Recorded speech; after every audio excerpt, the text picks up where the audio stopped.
अस्सलाम वालेकुम नाज़रीन, मेगा सक्सेस पाकिस्तान के साथ मैं हूं आपकी होस्ट सबा इमरान। नाज़रीन, जब सेहत की बात की जाए तो दांतों की खूबसूरती चेहरे की खूबसूरती मानी जाती है। दांतों की खूबसूरती हमारे चेहरे को चार चांद लगा देती है।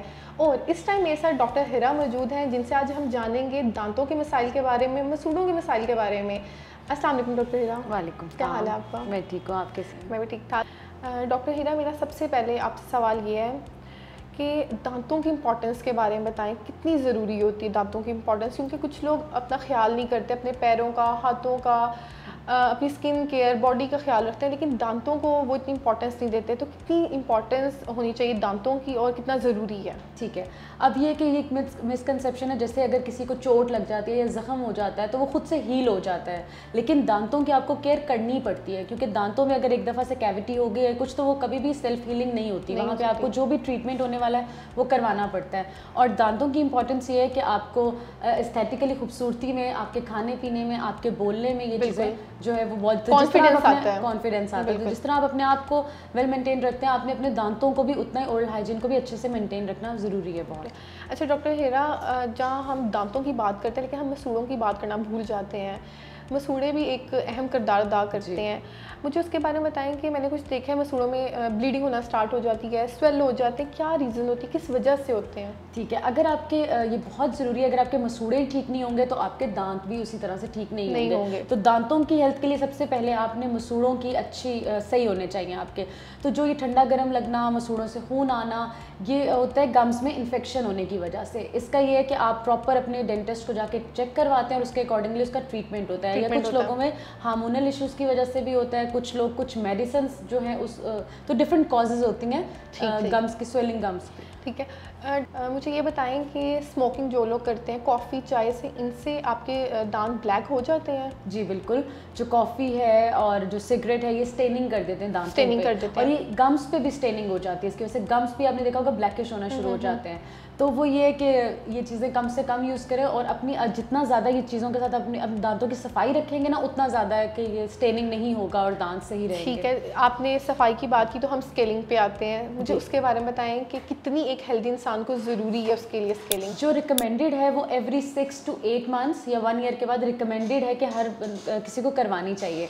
लेकिन यहाँ पे मिसकंसेप्शन है कि स्केलिंग करवाने से दांत या मसूड़े कमज़ोर हो जाते हैं। वाकई ये ना एक लोगों में है कि अगर हम स्केलिंग करवाएंगे तो हमारे दांत कमज़ोर हो जाएंगे, तो ये एक अजीब सी बात है। हाँ, तो उसके बारे में मुझे बताएं कि आप क्लियर करें। वो लोगों को इसलिए ये लगता है क्योंकि जब वो हार्ड येलो लेयर, जब आप सही तरह से ब्रश नहीं करते तो खाने के ज़र्रे आपके उन सरफेसेस पे फंस जाते हैं जहाँ पे आपका ब्रश नहीं पहुँच पाता, तो उसकी वजह से वो हार्ड लेयर वहाँ पे जम जाती है। ठीक है, फिर वो स्केलिंग से ही रिमूव की जाती है। स्केलिंग से रिमूव तो जब स्केलिंग से रिमूव होती है तो पेशेंट्स को 1-2 दिन ठंडा गर्म लगना या ऐसे उन्हें लगता है कि हमारे दांत वहाँ से निकल गया है, तो वो इसलिए लोग ये समझते हैं कि दांत टूट जाते हैं, खराब, कमजोर होते हैं। तो आपके मसूड़े और दांतों की सफाई है। डॉक्टर हिरा, ब्रश की टेक्निक्स के बारे में बताएं, क्योंकि लोगों को नहीं पता होता कि ब्रश किस तरह किया जाता है, तो उसके बारे में बताएं किस तरह कर सकते हैं? ठीक है, अच्छा पहले तो ये सबसे ज़रूरी है कि दिन में 2 दफ़ा ब्रश करना चाहिए, सुबह नाश्ते के बाद और रात को सोने से पहले। ये बहुत ज़रूरी है क्योंकि दिन में आप दूसरों के लिए ब्रश करते हो और रात में आप अपने लिए ब्रश करते हो। बिल्कुल। फिर जब आपने ब्रश करना है तो ब्रश को आपने ऐसे 45 के एंगल पे रखना है,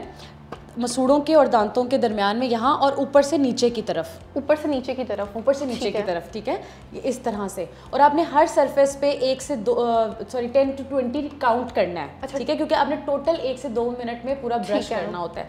तो ये ऊपर वाली सरफेसेस सारी आपने इस तरह से करनी होती है, और अंदर वाली साइड पे आपने इस तरह से ऊपर से नीचे सारा, ठीक है। और जब ये ऑक्लूजल सरफेस जो ऊपर वाली सरफेस होती है उसके ऊपर आपने इस तरह सर्कुलर मोशन में, ठीक है। और ज़रूरी है कि ब्रशिंग के साथ आप फ्लॉसिंग लाजमी करें। डेंटल फ्लॉस होता है थ्रेड, उससे आप दांतों के दरमियान में दिन में 1 दफ़ा करें। इससे मसूड़ों में नहीं होता ब्लीडिंग? मैंने भी ना एक दफ़ा ऐसा हुआ था कि मैंने ना वो धागा लिया और उससे मैंने स्टार्ट की तो मेरे यहाँ पर ना ब्लड निकलना स्टार्ट हो गया था। बहुत ज़ोर से करो ना तो फिर, क्योंकि दांत में इतना गैप नहीं था, और वो जब मैंने स्टार्ट किया तो मेरे मसूड़ों में वो लग गया था और उससे ब्लीडिंग स्टार्ट हो गई थी। जितना स्पेस दांतों में नॉर्मली होता है और वो इसलिए ज़रूरी है क्योंकि वहाँ पे आपका ब्रश भी नहीं पहुँच पाता, वहाँ पे रिंस करने से ये पॉइंट है। हाँ, तो दिन में एक दफ़ा ये लाजमी आप डेंटल फ्लॉस से क्लीन करें, फिर ये ब्रश करें, उसके बाद माउथ वॉश नॉन मेडिकेटेड कोई भी। मुझे बताएं कि माउथ वॉश और टूथपेस्ट कौन सी यूज़ करनी चाहिए? अच्छा, कोई भी नॉन मेडिकेटेड, जैसे मैं किसी कंपनी को स्पेसिफिक नेम नहीं ले सकती, लेकिन एक नॉन मेडिकेटेड अच्छी पेस्ट जो फ्लोराइड वाली, जिनको दांतों में कीड़ा ज़्यादा लगता है, कैविटी ज़्यादा होती है, वो फ्लोराइड वाली लें, और जिनके ये है कि फ्लोराइड का लेवल अगर अच्छा है और उनको कैविटी का इशू नहीं है तो फ्लोराइड फ्री लें। ठीक है। अच्छा, जहाँ हम दांतों की बात कर रहे हैं तो अब हम आते हैं ब्रेसेस की तरफ।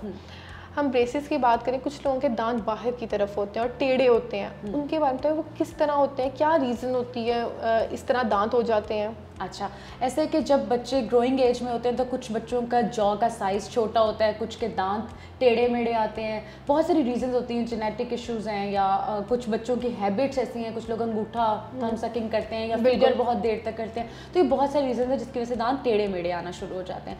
अब इसका ये कि इसके ट्रीटमेंट ऑप्शन हैं डिफरेंट, यानी कि ब्रेसेस में भी अब एडवांस चीज़ आ गई हुई है, अलाइनर्स, ट्रांसपेरेंट, वो इनविजिबल ब्रेसेस, बिल्कुल।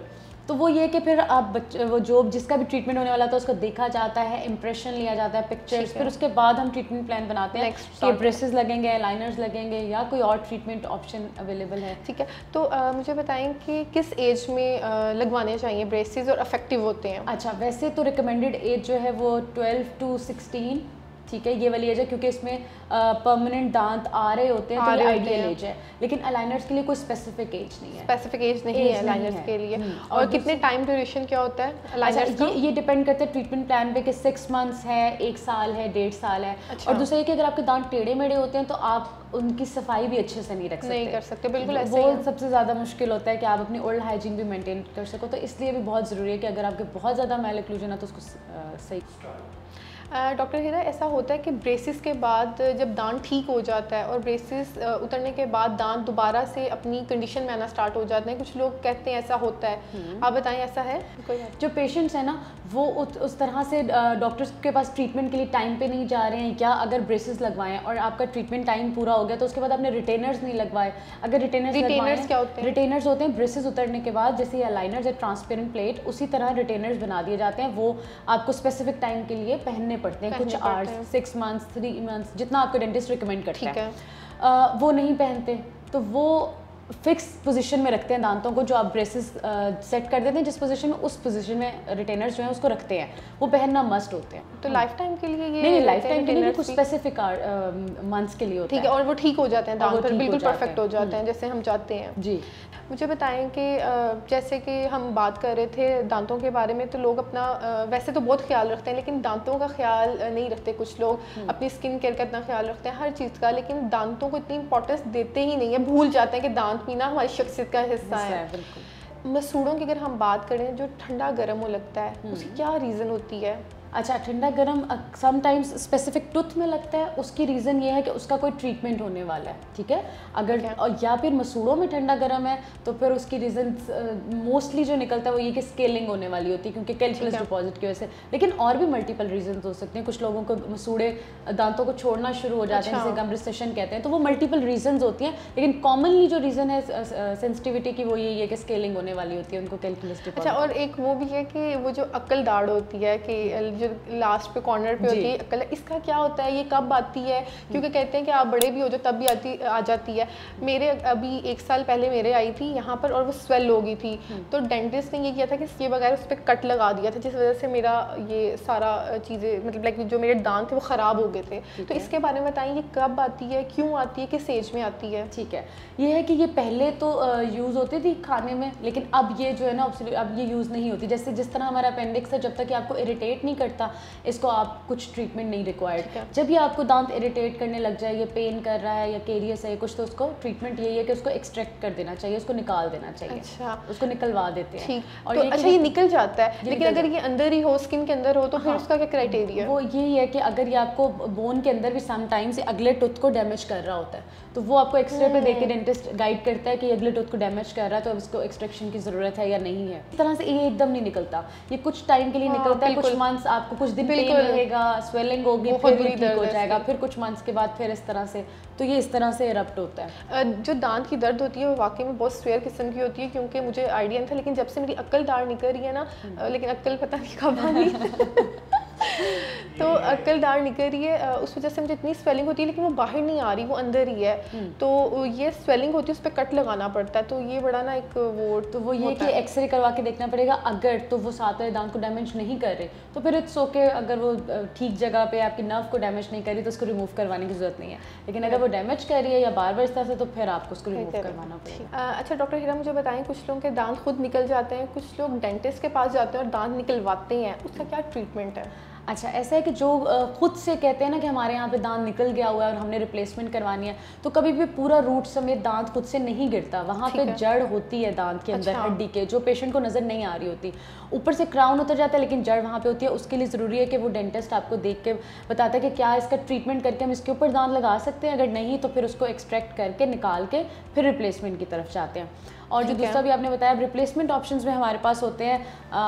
अगर तो कोई दांत मिसिंग है तो उसके या रिप्लेसमेंट के 2-3 ऑप्शंस होते हैं। पहला होता है इम्प्लांट। इम्प्लांट होता है हड्डी में हम ड्रिल कर देते हैं एक नट, ठीक है, अच्छा। इम्प्लांट, और उसके बाद उसे 1-1.5-2 महीने हीलिंग को लगते हैं और उसके बाद उसके ऊपर क्राउन लगा दिया जाता है। अच्छा। तो ये इम्प्लांट होता है। सेकेंड ऑप्शन होता है ब्रिज, ठीक है, सिंगल यूनिट होता है तो उसे क्राउन कहते हैं। अब मतलब फॉर एग्जाम्पल आपका दांत नहीं है तो आगे पीछे वाले दांत को थोड़ा थोड़ा सा ट्रिम करके उसके ऊपर 3 यूनिट ब्रिज लगा दिया जाता है। ठीक है, ठीक है। और थर्ड ऑप्शन होता है कि वो जो उतरने चढ़ने वाले दांत होते हैं, डेंचर, वो नॉर्मली वो जो ओल्ड एज में जो रिकमेंड लगा भी लेते हैं, उतार भी लेते हैं और उसको फिर पानी में रखते हैं। क्या क्राइटेरिया होता है, वही दांतों के भी थे। बिल्कुल। अच्छा, जिनके दांत टूट जाते हैं, जैसे रोड एक्सीडेंट में टूट जाए, वैसे गिर जाते हैं, टूट जाते हैं, तो दांत आधा हो जाता है, उसका क्या ट्रीटमेंट है? पूरा निकलवाना पड़ता है कि उसी को फिक्स कर देते हैं? अच्छा, इस तरह के बहुत सारे केसेस आते हैं। नॉर्मली बचपन में जब बच्चे खेल रहे होते हैं कुछ, तो उनका सामने का दांत आधा टूट जाता है और डिसकलर हो जाता है, ब्लैक या ब्राउन अंदर से। तो वो ये होता है कि वो चोट लगने की वजह से अंदर ही उसके क्लॉटिंग हो जाती है। ठीक है। उसका ट्रीटमेंट ये होता है कि रूट कैनाल करके, लेकिन स्टिल हम एक्सरे करके क्लिनिकली देख के डायग्नोज करते हैं। बट नॉर्मली ये होता है कि उसका रूट कैनाल करके उसके ऊपर क्राउन करके वो दांत सेव हो जाता है। लेकिन बच्चों का तो दांत आ जाते हैं जो 6 साल से अगर पहले है तो फिर तो उसका परमानेंट दांत आ जाएगा बच्चे का।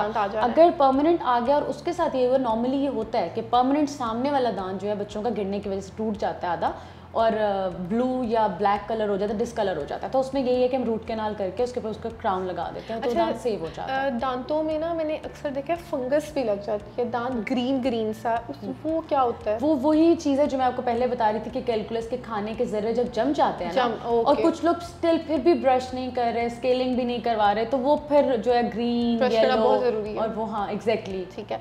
क्या मैसेज देना चाहेंगी, क्या टिप्स देना चाहेंगी लास्ट पे? अच्छा ठीक है, मैं ये कहना चाहूँगी कि आप दिन में 2 दफ़ा लाजमी ब्रश करें, एक दफ़ा सुबह नाश्ते के बाद, एक दफ़ा रात को सोने से पहले। और जिस तरह आप अपनी बाकी ओवरऑल हेल्थ को मेंटेन रखते हैं, इसी तरह अपनी ओरल हेल्थ को भी मेंटेन रखें, क्योंकि ना सिर्फ ये आपके ओरल हेल्थ जो है, आपके सिर्फ दांत ख़राब होते हैं, इससे आपकी ओवरऑल बॉडी पे भी इफेक्ट होता है। दिल के मसले और इश्यूज़ और बीमारियाँ भी होती हैं। तो आप अपने दांतों की सफाई रखेंगे तो आपकी ओवरऑल हेल्थ जो है वो ठीक रहेगी। अगर आप मुझसे अपॉइंटमेंट लेना चाहते हैं इस चैनल के थ्रू, तो आप लोगों को स्पेशल डिस्काउंट्स भी हैं। Thank you so much doctor Hira, आपने अपना टाइम दिया, इतनी अच्छी इन्फॉर्मेशन दी हमें दांत के मुतालिक। नाजरीन, उम्मीद करती हूँ ये वीडियो आप लोगों के लिए काफ़ी इन्फॉर्मेटिव रही होगी। एक नई वीडियो के साथ फिर मुलाकात होगी, तब तक के लिए अल्लाह हाफिज़।